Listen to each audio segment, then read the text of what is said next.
우리가 계속해서 사월 5일 부활주의를 시작으로 부활에 대한 메시지를 우리 성도님들과 주일 예배 가운데 나누고 있습니다. 첫 번째 시간에서는 부활의 소식이라는 제목으로 마태복음 말씀 중심으로 우리가 예수님의 부활에 대해서 말씀을 나누었습니다.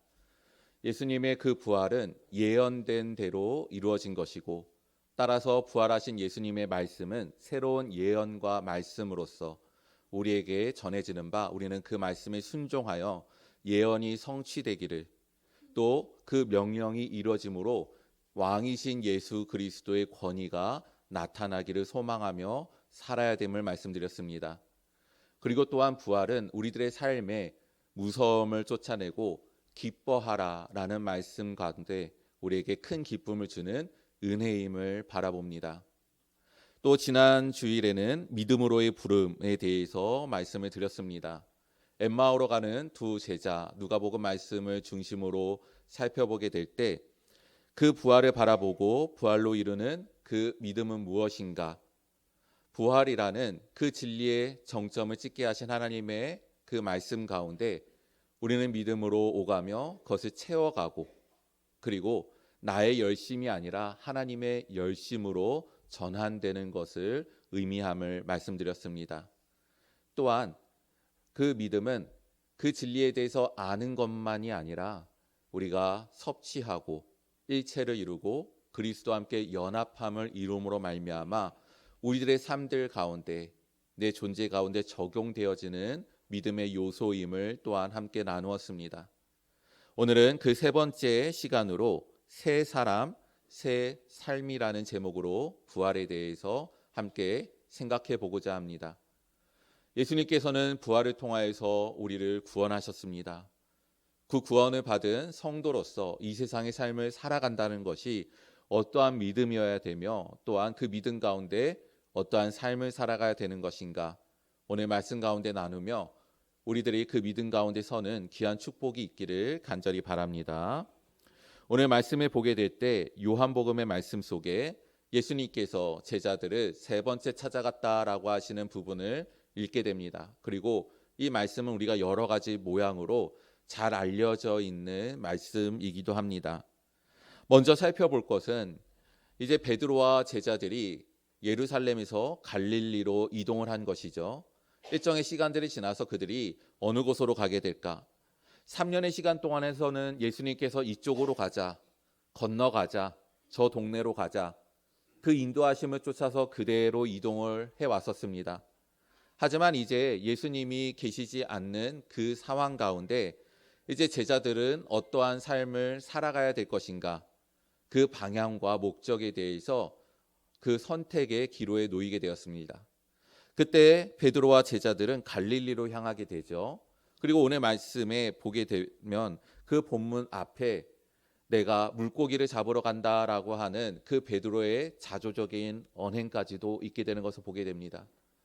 우리는 이러한 말씀들을 생각해 볼 때 베드로가 그리고 제자들이 굉장히 상심하고 낙심한 가운데 있었겠다라고 생각을 합니다. 낙향이라고도 하죠. 우리가 명절 때 고향을 방문하는 귀경과는 조금 다른 분위기와 뉘앙스일 것입니다. 왠지 낙향했다라고 하면은 내가 어떠한 뜻을 가지고 다른 곳에 갔다가 어떤 일들을 이루려고 하는데 뭔가 잘 안 풀리거나, 그래서 내가 모든 것들을 정리하고 다시 고향으로 돌아가야지라고 하며 가는 뭔가 씁쓸하고 쓸쓸한 뒷모습과 같은 모습들이 보이게 되는 것이죠. 그리고 더더구나 가서 나는 물고기 잡으러 간다라고 하며 가는 모습, 여기에 제자들이 동조해서 함께 이뤄가는 모습들을 보면 그들의 삶이 왠지 실패한 인생과 같은 모습을 대변하기도 합니다. 하지만 왜 베드로와 제자들이 갈릴리로 갔는가? 그들이 나는 물고기를 잡으러 간다라고 하는 그 말이 왜 나왔는가를 우리는 좀 더 깊이 살펴볼 필요가 있습니다. 예수님께서 금요일에 죽으셨죠.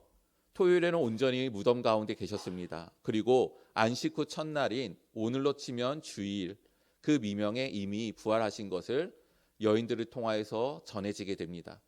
그 소식을 듣고 제자들이, 또 베드로가 그 무덤에 가서 확인을 하는 바, 예수님은 보이지 않고 비어져 있는 무덤을 보게 됩니다. 시간적으로 따지면은 약 40시간이 되지 않는 정도의 시간일 것입니다. 금요일 오후 3시에 죽으셨으니 거기에 더하는 시간, 그리고 토요일 24시간, 그리고 미명이라고 했으니 한 새벽 5시, 6시라고 계산을 하면 아마 39에서 40시간 정도 예수님께서 죽으신 다음에 일들이 그들에게 확인되는 부분들이었습니다. 그런데 그러한 가운데 여인들이 예수님의 부활을 선포한 것이죠. 하지만 이때 이거보다 더 중요한 이야기가 있었으니 그 말씀은 예수님께서 여인들에게 제자들에게 전하라고 하신 말씀입니다. 내가 이전에 너희에게 말했던 것처럼 먼저 갈릴리로 간다. 그쪽으로 가서 너희가 나를 만나게 될 것이다 라고 하시는 말씀이죠. 따라서 지금 베드로와 제자들이 예루살렘에서 갈릴리로 갔다라는 것은 그들이 낙향한 정도가 아니라 예수님께서 먼저 그리로 가셨고 너희도 그리로 와야 되고 그렇게 될 때 그곳에서 나를 만날 것이다 라는 그 선포함 가운데 믿어 그곳으로 향한 것입니다. 결국 믿음의 길이었던 것이죠. 그러한 가운데 예수님께서 언제 오실 것인가 그들은 기다리고 있었던 것입니다. 하지만 여전히 또 이해할 수 없는 부분은 그러한 가운데 나는 물고기 잡으러 가노라라고 하는 베드로의 말과 거기에 쉽게 동조하여 함께 물고기를 잡으러 가는 제자들의 모습입니다. 왠지 우리가 생각할 때 그들이 잘못한 것도 있잖아요. 그러면 예수님께서 부활하셨고 우리를 갈릴리에서 만나실 것이다 라고 하셨으면 뭔가 경건하게 준비를 하고 있어야 되지 않겠습니까? 예수님께서 우리에게 어떤 말씀을 하셨는지 상기도 하고 우리가 예수님을 버린 것에 대해서 또 회개도 하고 특히 베드로는 더 회개해야 되겠죠. 예수님을 부인했으니까요. 그리고 예수님의 말씀을 온전히 믿지 못했던 것들에 대해서 그들이 되돌아보고 그래서 우리는 앞으로 어떠한 믿음을 가져야 되는가라는 확인 그리고 결단의 시간들을 그들이 뭉쳐서 한 마음으로 굳건히 세워도 부족할 때에 갑자기 베드로가 나는 물고기 잡으러 간다라고 하고 제자들이 함께 동조해서 그쪽으로 가게 된 것입니다. 왜 그런 일들이 일어났을까라는 것이죠. 그 제자들이 예루살렘에서 갈릴리로 간 것은 믿음입니다. 그리고 그곳에서 예수님을 기다리는 것도 믿음입니다. 하지만 그 기다림 가운데 그의 마음이 잔잔하지만은 않은 거예요. 계속해서 요동을 치고 있는 것입니다. 어떤 요동을 치고 있겠습니까? 예수님에 대한 그 버림에 대한 온전히 믿지 못한 것에 대한 후회가 있을 것입니다. 회개도 있어야 되고요. 죄의 찔림이 있는 것이죠. 예수님을 부인한 것에 대한 죄책도 그들에게 더해지고 계실 것입니다. 부활하신 예수님을 만난다라는 것은 기대도 되고 또 바람도 되지만 한편으로는 자신들이 지은 죄와 직면하는 것들도 포함이 되어 있는 것입니다. 마음이 괴롭고 무겁겠죠. 그러한 가운데 앞으로는 어떻게 될까? 우리들이 또 어떤 삶들을 살아가게 될까라고 했을 때 아직은 그것이 무엇인지 모르니 막연하고 답답하고 확신할 수는 없고 자신들의 삶들을 볼 때는 확신 가운데 나타났습니다. 내가 주와 함께 가겠습니다. 하지만 결과적으로는 어떻게 됐죠? 주를 버리고 간 것이죠. 그러한 지난날의 시간들을 볼 때 앞날에 대한 확신을 할 수 없고 자신들의 그 결단마저도 견고하지 않음을 아니 그것에 대해서 생각할 때마다 마음이 무겁고 요동치고 혼란스럽고 두려움과 또 답답함이 쌓여져 오는 것입니다. 우리 성도님들은 마음이 답답할 때 어떻게 하십니까? 저는 음악도 듣기도 하고요. 산책도 하기도 하고 좀 멍하게 바깥을 바라보기도 하고 여러 가지 방법들을 하면서 마음을 다스리는 때들이 있습니다. 기본적으로 좀 홀로 있어야 되는 시간들이 필요한 것 같아요. 아마 여러 모양으로 스스로의 마음을 다스리는 방법들이 우리 성도님들에게 있을 것입니다. 지금 베드로가 딱 그런 거예요. 마음이 너무나도 복잡해진 겁니다. 죄가 누르고 지난날이 후회가 되고 앞날에 두려움이 있고 예수님을 만났을 때 내가 어떻게 해야 되는지 답답하고 그래서 내가 하는 말이 신뢰를 줄까? 내 스스로 지킬 수 있을까? 또 그것에 대해서 확신이 없고 여러 가지 마음이 복잡해지고 답답해지니 잠시 그 마음을 떨고자 이룬 것이 내가 물고기 잡으러 간다 이겁니다. 육체적인 노동을 통해서 그 바다를 향해서 나아가서 뭔가 트여 있는 곳을 보고 자신이 익숙한 것을 해서 자연스럽고 그리고 노동을 함으로 말미암아 생각을 좀 덜어내고자 그가 바다로 간 것입니다.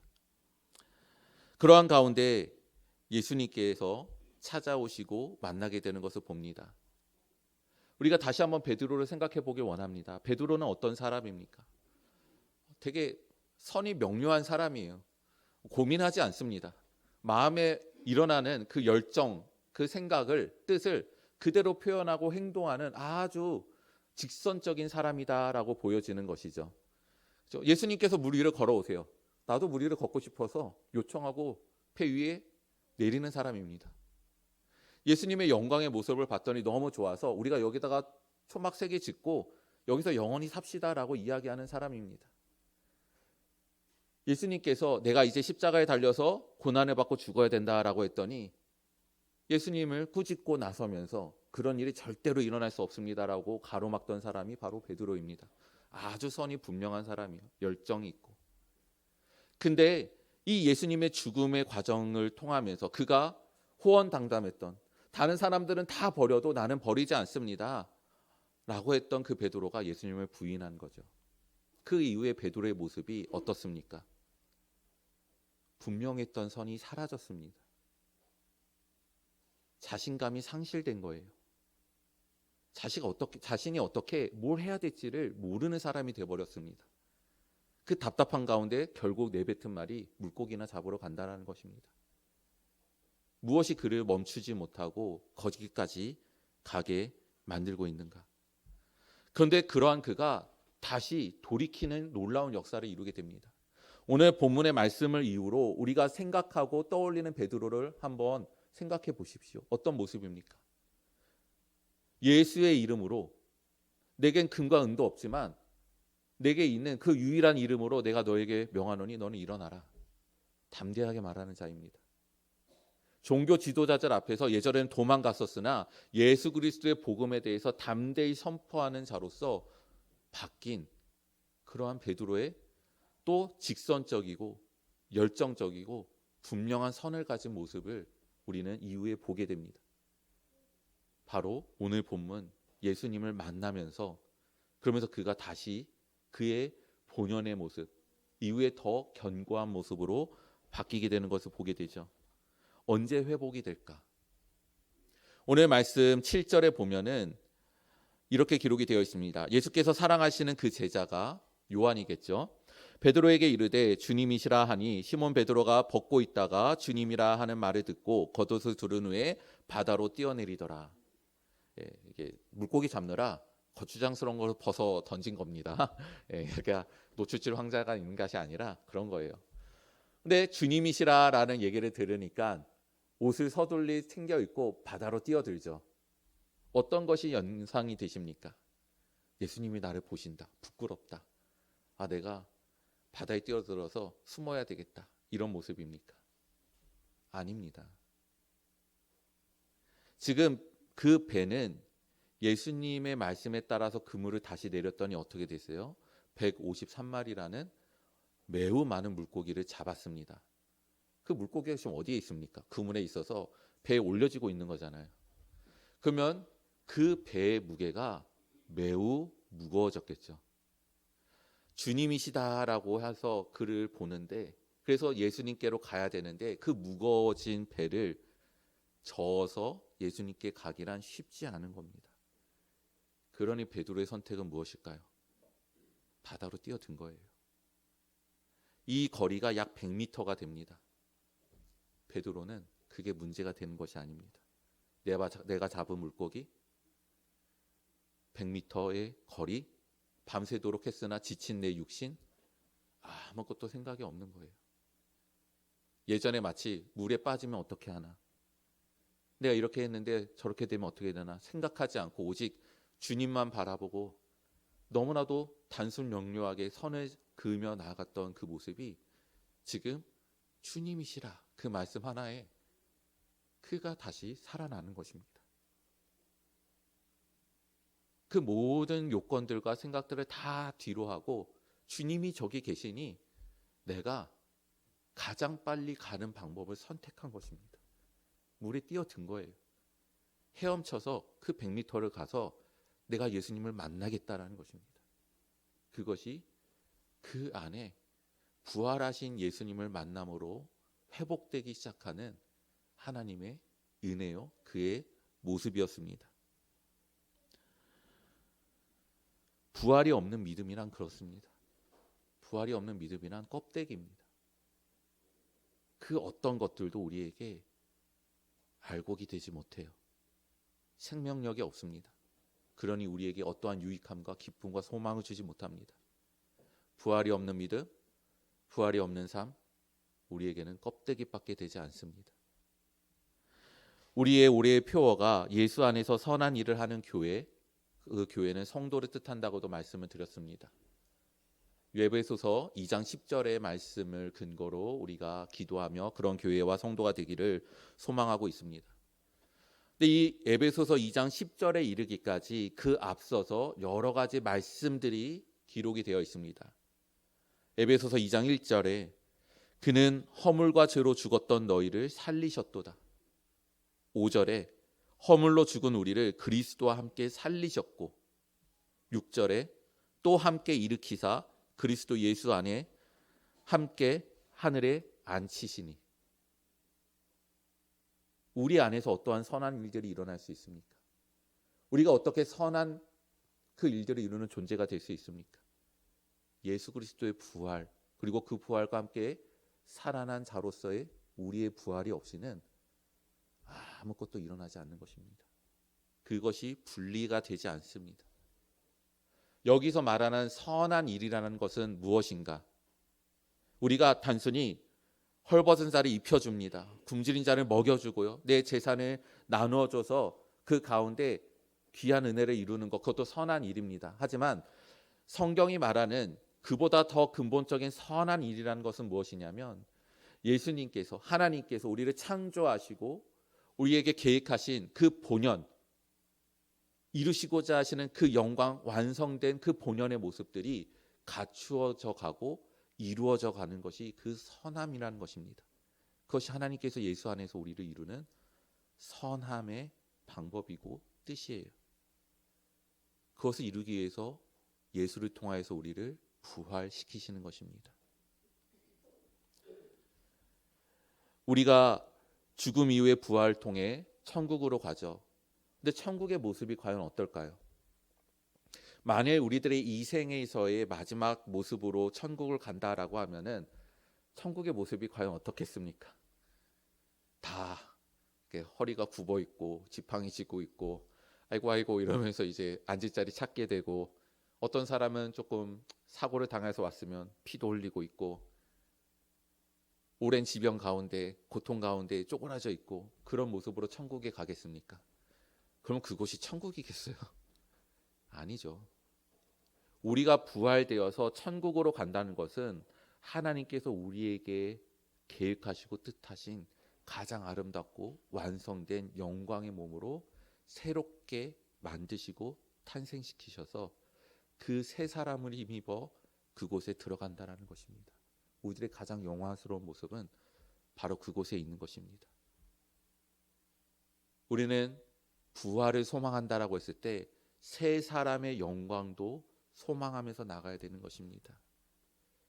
우리가 이 땅의 삶을 살아갈 때 그 새 사람의 영광으로 살아가시는 우리 귀한 성도님들이 되시기를 바랍니다. 가장 나를 나답게 하는 것은 하나님께서 우리를 새롭게 만드신 그 새 사람의 모습으로 힘입어 나아가는 것입니다.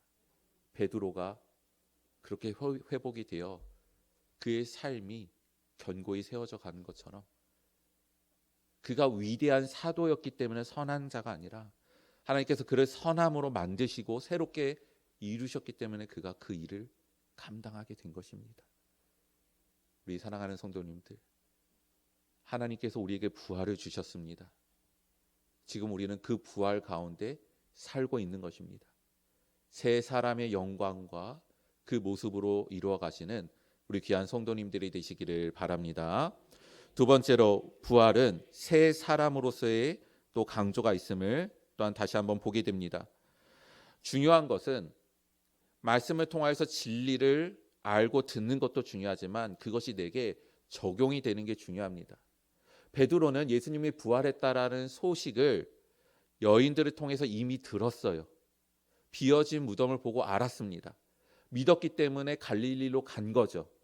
하지만 여전히 예수님을 아직 만나지 못한 그때, 자기 자신에게 깊이 적용되지 못했던 그때는 그의 삶은, 그의 마음은 요동치며 혼란 가운데 있어 그 마음의 근심과 무거움을 덜어내고자 바다로 가는 그런 허망한 인생의 길을 걷고 있었습니다.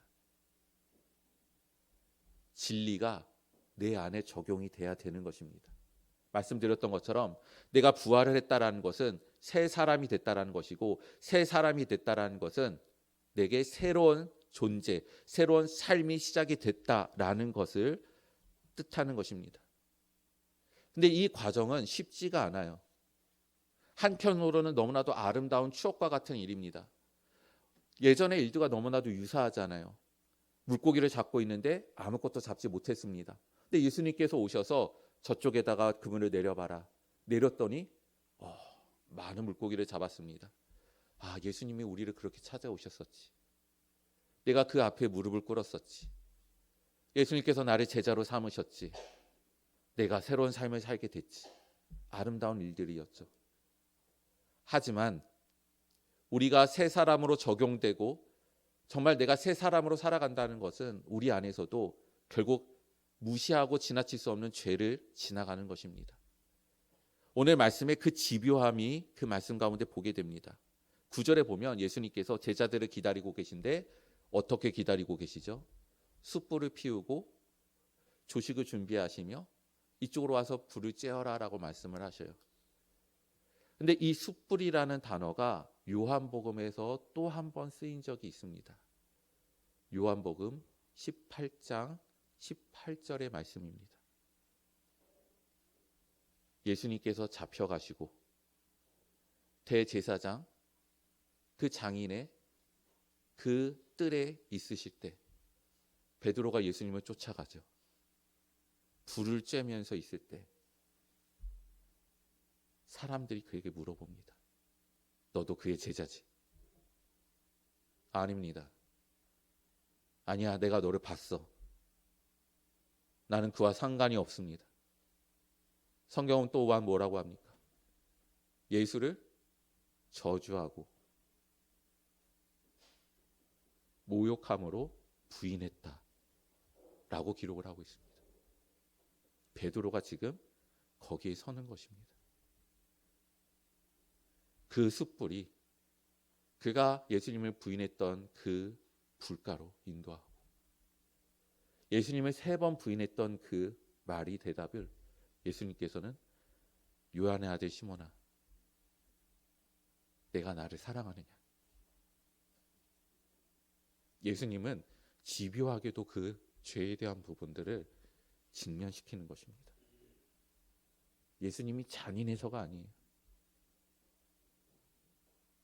우리들의 인생이 그렇지 않습니까? 내가 어떤 일들을 하는데 내 모습을 보게 돼요. 추악한 모습을 봅니다. 내가 그것을 덮어버리고 피하고 회피하고 어떤 일들에 대해서 내가 도전을 못하니까 거기에서 도망칩니다. 포기하고 물러서요. 그러면 내 인생에서 다시 그것이 사라졌나요? 저는 아니더라고요. 몇 년이 흘러서 돌고 돌아서 다시 그 자리에 서더라고요. 내 연약함, 내 추악함, 내 더러움, 내가 피해갔던 일들, 내가 좌절했던, 그래서 묻어놨던, 숨겨놨던 것, 다시 제가 그 앞에 서더라고요. 그것이 해결되지 않으면 그것이 발목을 잡아 우리를 죽음과 같이 묶어놓는 것입니다.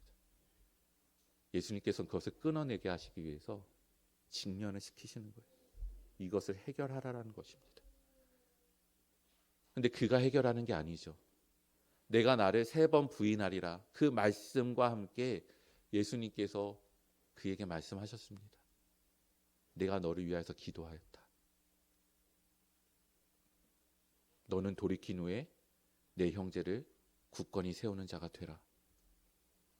우리들의 죄의 씻음과 회복은 예수 그리스도의 중보 가운데 있는 것입니다. 베드로가 하는 것도 아니고 내가 하는 것이 아니라 예수님께서 중보하셔서 이루신 것을 내게 적용하는 것입니다. 적용한다라는 것은 우리가 스스로를 용납하는 것입니다. 하나님께서 우리를 새 사람으로 여기신다면 나도 내가 이전과는 다른 새 사람이 되었음을 용납하십시오. 내게 추악한 죄가 있고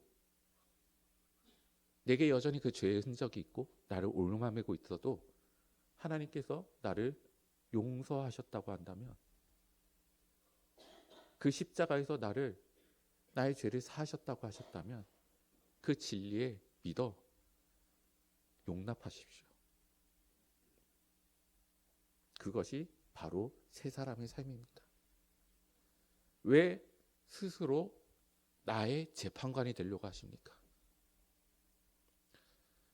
왜 스스로 하나님께서 지우시고 치우시고 없다고 하신 것을 내가 있다라고 다시 쓰고 그것을 보고 그것을 읽고 그것에 머물러 계시려고 하십니까? 새 사람이 되었습니다. 이전과는 상관이 없는 자가 된 것입니다. 그러면 새 사람으로 살아가십시오. 주 안에서 나를 용납하십시오. 그것이 우리가 다시 시작하고 은혜를 이루는 길입니다.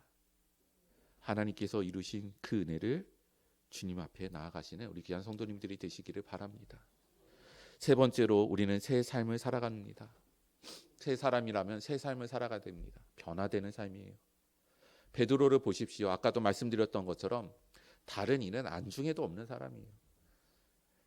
내가 이 다른 제자들보다 이들보다 예수님을 더 사랑합니다라고 비교하는 자입니다. 그리고 또 뭐라고 하죠? 다른 사람들 다 버려도 아니 왜 다른 애들은 얘기도 안 했는데 왜 도매급으로 다 취급해가지고 다른 사람들 다 버려도 나는 예수님 버리지 않습니다. 이렇게 말하던 사람이에요. 근데 그가 회복되고 나서 물고기를 가져와라 하라고 했을 때 가서 물고기 하나만 가져오는 것이 아니라 그 그물에 눌려있는 배를 그 그물을 잡아 당겨서 배를 육지에 끌고 오므로 말미암아 자신만이 아니라 제자들도 주 앞에 나아가도록 그가 힘쓰는 것입니다. 이후로 그는 자신만이 서는 자가 아니라 주와 함께 그리고 주께서 함께하게 하신 자들과 함께 주의 일을 이루는 자로서 서 나가는 것을 보게 됩니다.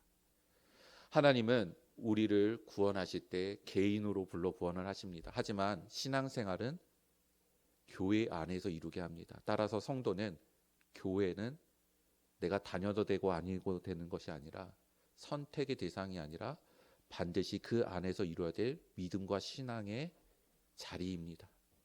우리는 그 안에 있어 지체로서 속하여 서로를 온전케 함으로 내가 온전함을 이루는 하나님의 훈련되어지는 과정 가운데 있는 것입니다. 주의 교회 안에서 온전함으로 새 사람의 은혜와 능력을 이뤄가시는 우리 귀한 성도님들 되시기를 바랍니다. 새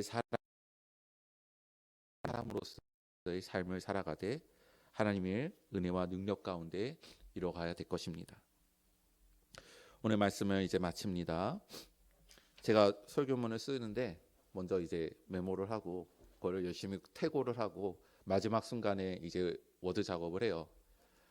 네, 밤중에 워드 작업을 호기롭게 시작을 했는데 처음 딱 제목을 바꿨을 때만 저장을 했거든요. 결론 부분 마지막을 딱 쓰기 시작하고 있는데 컴퓨터가 멈췄습니다. 난리가 난 거예요. 지금 2시간에 걸쳐서 원고를 썼는데 와 어떠한 키도 먹지도 않고 화면은 멈춰져 있고 저장도 안 되고 컴퓨터를 노트북이니까 뚜껑을 닫았다가 폈는데 그대로 화면이 있고 보통은 화면은 꺼졌다가 켜지면서 재가동이 돼야 되는데 5분을 덮어놔도 10분을 덮어놔도 애가 재가동이 되지가 않는 거예요. 그래서 그냥 다 날릴 생각으로 전원키를 길게 눌렀습니다. 꺼버리겠다. 그러면 어디까지는 임시 저장이 됐겠지. 와, 꺼지지도 않더라고요. 그래서 얘를 어떻게 하죠? 30분 동안 노트북이랑 엄청 씨름을 했어요. 그래서 그냥 이 노트북을 못 믿겠으니 데스크탑이 있어서 거기에서 아예 처음부터 다시 써야 되겠다. 기억이 희미해지기 전에. 근데 또 기적과 같이 이제 노트북이 다시 돌아왔어요. 그래서 살렸습니다. 원고를. 그 다음에 무슨 생각을 했을까요? 아, 노트북 새로 사야 되나? 이걸 AS 맞춰서 한번 부품을 바꿔야 되나? 이 생각하지 않겠습니까? 근데 하나님께서는 하나님의 나라, 주의 성도를 바꾸지 않습니다. 교체하지 않아요. 대체하지 않습니다. 저는 유니크라는 단어를 좋아합니다. 그 유니크의 단어에는 고유한, 특별한, 독특한 하나님이 우리를 계계별로 부르시고 선함으로 완성하실 때 유니크한 것입니다. 그 누구도 우리 성도님 한 분 한 분을 대체할 수 없습니다. 하나님의 의미적으로도 존재적으로도 새 사람을 힘입어 주께서 이루시는 그 선함 가운데 주님의 놀라운 은혜와 역사를 이루시는 우리 귀한 성도님들이 되시기를 주님의 이름으로 축원드립니다. 함께 기도합니다.